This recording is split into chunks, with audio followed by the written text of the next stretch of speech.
Parkinson's disease कौन? Parkinson's disease किंबा थरा रोग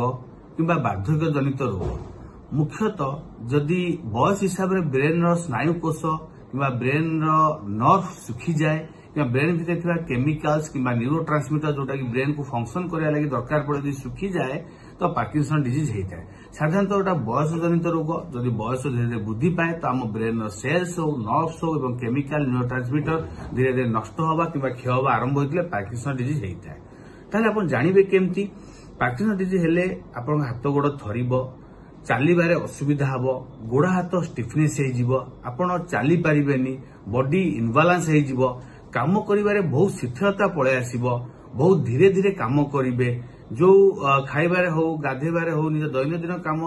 करबा जति समय लागुतला धीरे धीरे आपण स्लो हो जिवे चला बुला भी स्लो हो जिवो आपण चली परिबेनी बहुत समय चलिया स्पीड चली के आपण गळी पड़िबे बॉडीर कौन बालांस रही सब मुह हो ओठ हो गोड़ हाथ हो थरा थरी हो कार मुह थरे कार हाथ गोड़ थरे कार सब जगह हाथ गोड़ थरे बहुत समय पूरा बॉडी भी थरे। तो जदि आपण ए सब लक्षण आपण निकटरे किंबा कार बंधु बांधव पाखे देखुचंदी तो विलंब करंतु नहीं यथाशीघ्र कौन स्नायुरोग विशेषज्ञ को परामर्श करंतु काना पार्किंसंस रोग